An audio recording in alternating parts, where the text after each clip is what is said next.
Well, let me start with the history of the University Centers for Excellence. There are 67 such centers or institutes in the country and or U.S. territories that have the designation as a University Center for Excellence on Developmental Disabilities.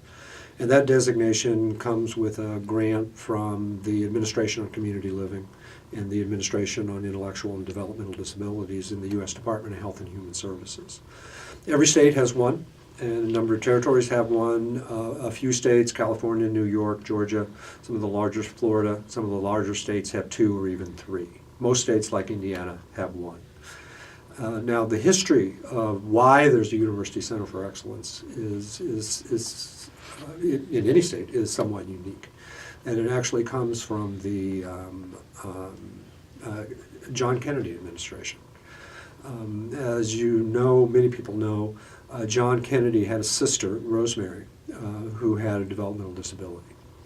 And he and the Kennedy family were keen to draw attention to the issue of quality of life or lack of services, the situation, if you will, of people with developmental disabilities in this country. Of course, in those days, in the 60s, the phrase was mental retardation, a phrase we haven't used for a decade or more now, instead saying intellectual or developmental disabilities.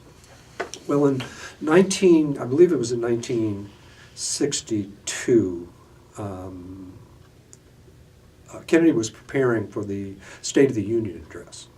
And for the first time ever, the quality of life conditions for people with developmental disabilities he wanted to bring to the attention of the nation in the State of the Union address. And while he was doing this preparation, he realized he couldn't really find any information from anyone about the national status of people with developmental disabilities in the United States. And he was quite shocked by that, by report. And so he called his sister, Eunice. Now let me take a little sidetrack on the story before I move on down, because Eunice and the Kennedy family had a friend by the name of Bob Cook. And Bob Cook was a pediatrician who happened to live in Florida, I believe, and his specialty was, as a pediatrician, was children with developmental disabilities. So a very unusual sort of specialty in those days. Well, on the day when John Kennedy called Eunice, Eunice was playing tennis with Bob Cook.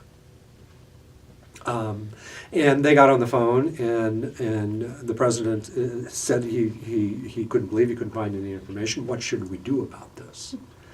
And Eunice and Bob at that point started to sit down and crafted this notion that, well, there should be centers in major universities around the country that would have information and data about the status of people with developmental disabilities in their state or in the country.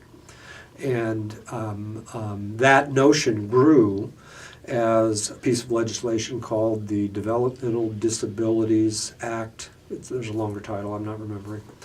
I guess it would have been 1964 when it was eventually, no, 1963. So it included university centers. It also included the idea of a governor's planning council for developmental disabilities that would be a policy unit in every state, and a protection and advocacy system, which would be an equal rights, protecting the rights of people with developmental disabilities. So those three ideas, a university center, a governor's council, and a protection and advocacy system, were all defined in the Developmental Disabilities Act in 1963. It was passed by Congress, and we believe it was the last piece of legislation that Kennedy signed before he died.